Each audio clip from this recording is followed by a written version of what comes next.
Olá, estamos muito contentes pelo que está acontecendo no Brasil, né? Deixa eu arrumar aqui a câmera, porque é algo que estava completamente sedimentado no Brasil, já era algo absoluto, todos os juízes usando as tortas de direito, a lei 12.318 de 2010, que é a lei da alienação parental. Nós conseguimos colocar a dúvida a respeito desta lei através dos processos que nós encaminhamos na CPI dos maus-tratos infantis e já temos julgados nos tribunais, principalmente no Tribunal de São Paulo, excelentes julgados que têm nos vem dando sinais de que os tribunais estão entendendo sim o que nós estamos dizendo e estão decidindo da forma que atenda a proteção da criança, né? Principalmente quando a gente se refere ao artigo 227 da Constituição Federal. Pois bem, agora nessa segunda fase, que agora o projeto de lei 498 de 2018, que foi colocado através da CPI dos maus-tratos infantis, cujo presidente foi o relator, o presidente da CPI foi o senador Magno Malta, né? Agora nós estamos indo para a segunda fase. Conseguimos desconstruir os ideais de Richard Gardner, a síndrome da alienação parental e também a alienação parental. Os gardenistas falam que são coisas distintas, que a síndrome é os ideais do Richard Gardner e os atos de alienação parental são outros, mas não, é a mesma coisa sim. E nós vamos continuar demonstrando, principalmente porque o Brasil caiu na besteira, besteira para eles, mas foi para nós livramento, mencionar o nome de Richard Gardner na justificativa da lei. Então, por causa disso, nós conseguimos entender o que estava por trás da ideologia da lei da alienação parental. E agora, nessa segunda fase, que vamos estar trabalhando, é a desconstrução da síndrome das memórias falsas, né? Para vocês terem uma ideia, historicamente, de onde vem essa síndrome das memórias falsas, quando Richard Gardner começou a trabalhar como perito judicial nos processos de alienação parental, ele precisava de uma tese para poder desconstruir as denúncias que eram feitas, na sua grande maioria, por mulheres, mães que cuidavam das crianças. Com isso, ele se uniu aos ideais de Ralph Andewager, né, um pastor luterano, pedófilo, tá? Infelizmente, nos Estados Unidos, por ser um país majoritariamente protestante, nós vamos ver muitas dessas ideologias vindo dos próprios cristãos. E aí eu me sinto muito confortável de fazer o enfrentamento dessas ideologias por ser evangélica cristã brasileira.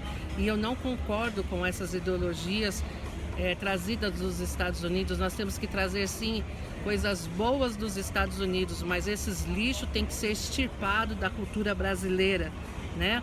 Então, Ralph Andewager começa então a desenvolver a síndrome das memórias falsas. Na realidade, quem criou a academia ou a fundação das memórias falsas foram homens que foram condenados, né, por abuso sexual infantil, e aí então eles formam essa fundação das memórias fracas, das memórias falsas, graças ao trabalho intensivo de toda a sociedade brasileira aqui no Brasil e no exterior. Em 31 de dezembro de 2019, depois de 27 anos de trabalho, a fundação das memórias fracas, das memórias falsas, é tão fracas que fechou, né? Fechou a fundação, né?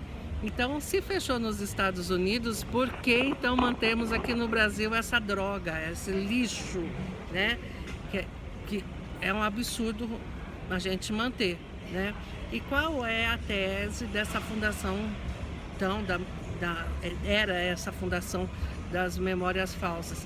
Que as denúncias que eram feitas nas cabeças das crianças eram ideias implantadas através de lavagem cerebral feitas por quem fazia a denúncia. Veja bem, 27 anos atrás, quando começou essa fundação e um pouco antes, nós não podemos esquecer que o histórico político que existia nos Estados Unidos era a Guerra Fria. A guerra entre Estados Unidos, representando o capitalismo, e a União Soviética, a República da União Soviética, que representava o socialismo. Então, nesse período, década de 70, por exemplo, como eu sou evangélica, nós tínhamos conhecimento de muitos missionários protestantes evangélicos que iam pregar nesses lugares socialistas e eles eram presos. E lá nesses presídios de tortura, a polícia secreta, a KGB, fazia lavagem cerebral nesses missionários. Eles eram torturados diariamente, constantemente, por horas e horas a fio, e muitas vezes ouvindo sempre a mesma fala: o comunismo é bom, o comunismo é bom, o comunismo é bom, Deus não existe, Deus não existe, Deus não existe. E no livro Torturados por Amor a Cristo, por exemplo, o pastor Richard conta que ele só conseguiu passar por essa tortura psicológica porque ele tinha sofrido a lavagem do coração. Ou seja, quando você conhece a Cristo, você é capaz de passar por qualquer tortura psicológica ou não, né? Então, falar naquela época, na época de Richard Gardner e Ralph Vander Wagner, sobre lavagem cerebral, que as crianças sofriam lavagem cerebral, era muito fácil, porque era algo cotidiano, rotineiro que eles estavam passando através da Guerra Fria. Então, pegou isso aí como que se pegasse uma catapora, né? E todo mundo pegou a ideia de que a lavagem cerebral existia assim, quando a mãe faz a cabeça do filho contra o pai. O que acontece? A Guerra Fria acabou em 91, muitas gerações se passaram e essa ideia de lavagem cerebral foi assim, diminuindo a intensidade dela, razão pela qual hoje as pessoas entendem que não é possível passar por lavagem cerebral. Tanto isso é provado que o Brasil, apesar de todo esse governo que nós tivemos do PT, né, socialista, né, e que queria implantar definitivamente isso no Brasil, em 2018 se levantou praticamente 67% da população e votou contra esse regime, colocando como presidente o nosso presidente Bolsonaro, né? Na verdade, não é que as pessoas votaram na pessoa do Bolsonaro, mas pelo que ele representava na época, né? Representava tudo aquilo que nós não queríamos, inclusive essa questão de manipular as informações para que as pessoas pensem tudo igual, né? Então, hoje nós estamos num novo Brasil, um Brasil que se procura a verdade. E eu acho que nessa questão dessa lei ideológica, o Brasil realmente precisa ter um posicionamento. Graças a Deus, essa semana eu tomei ciência do documento que foi emitido pelo Ministério dos Direitos Humanos, onde reconhece que essa lei é nefasta e que realmente precisa ser revogada, porque ela não atende os interesses sociais.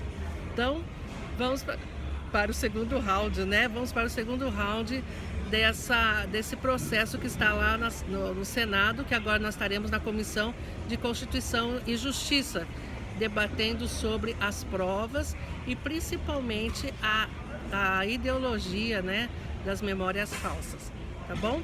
Agora eu queria sugerir para você, vamos fazer vídeos contando como que foi a nossa infância, coisas, às vezes você deve ter memórias boas, às vezes você tem memórias de alguma coisa ruim, mas é bom a gente contar, né? Pelo menos para a população entender que os adultos não são pessoas que não tiveram passado. Não, nós temos um passado sim e nós lembramos dele muito bem, tá bom? Quando eu tiver um tempinho eu vou contar da minha memória. Quando eu completei 5 anos de idade foi quando eu conheci a morte. E eu quero contar para vocês como foi essa minha experiência, tá bom? Um grande beijo para todos vocês e vamos em frente conquistando mais espaços em favor das nossas crianças no Brasil. Tchau, tchau, Deus abençoe.